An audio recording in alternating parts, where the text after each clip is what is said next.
The WWE Universe is on fire, and the backstage atmosphere has just erupted into something darker, more personal, and far more dangerous than anyone anticipated. What started as a fiery monologue from Jacob Fatu has spiraled into a full-blown warpath, and The Miz, whether by arrogance or sheer ignorance, just marched right into the storm. It wasn't just a promo segment. It was a confession soaked in rage, a deeply personal eruption from a man who's been pushed, manipulated, betrayed, and now backed into a corner where the only way out is through violence.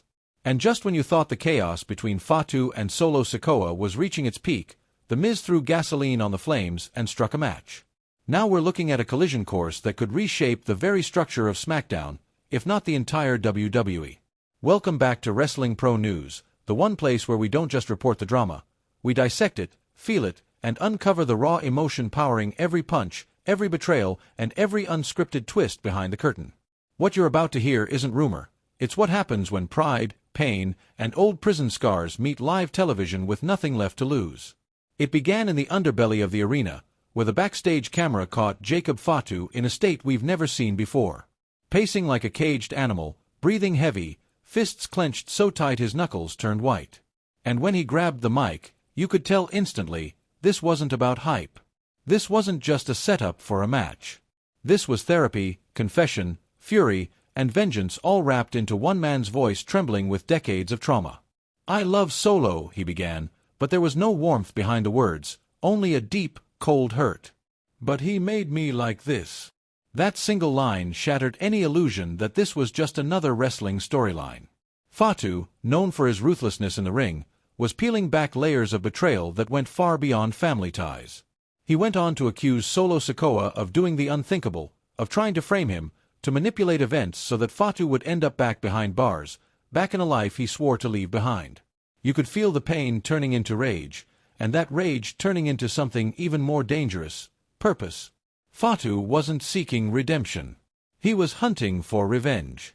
Then came the announcement that had already shaken the foundation of SmackDown, Adam Pearce making it official, Fatu versus Solo Sikoa, locked inside a steel cage. A match not just designed for brutality, but one that guarantees no interference, no escape, and no forgiveness. And how did Fatu respond? With chilling calm.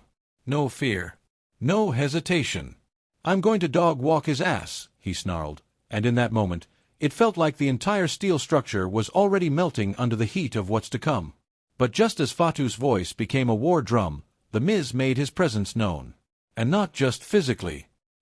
He walked into that corridor like a man who believed he belonged at the center of every story, as if the danger standing inches from him didn't register. Miz stepped into frame, and without blinking, without flinching, went straight into Fatu's face.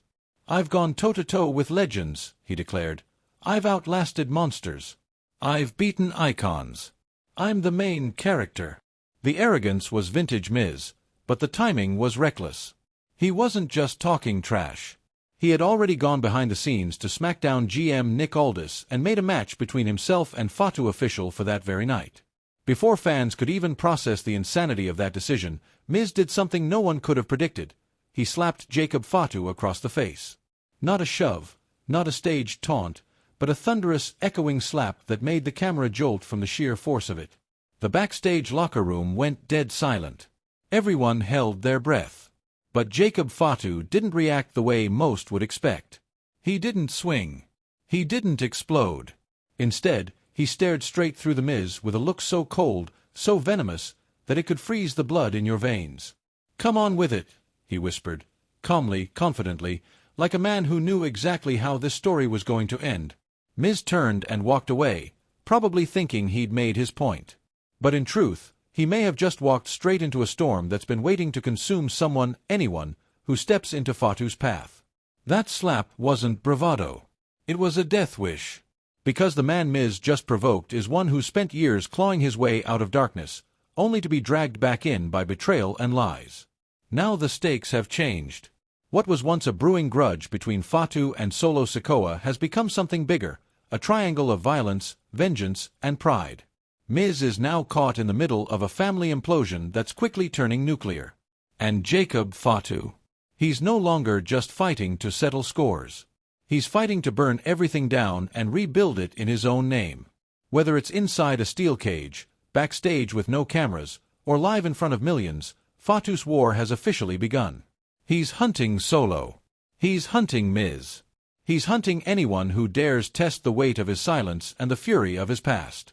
And the WWE locker room is officially on high alert. So we turn the question to you, the fans. Did The Miz just make the biggest mistake of his legendary career by daring to provoke Jacob Fatu in the middle of a personal war? Or is The Miz playing a deeper game, manipulating chaos like only he can? And what happens when Solo finally faces Fatu inside that cage, with nothing but history, rage, and steel between them?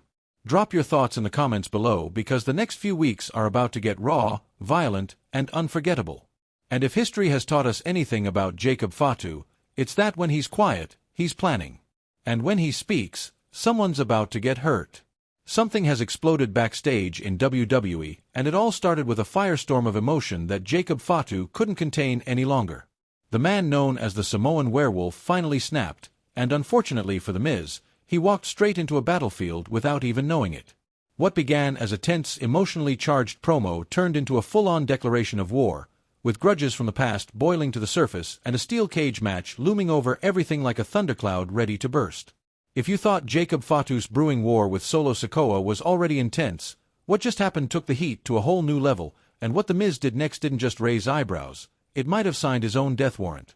This is Suplex Saga, where we uncover the fury behind the words, the pain behind the punches, and the raw truth buried in WWE's wildest confrontations.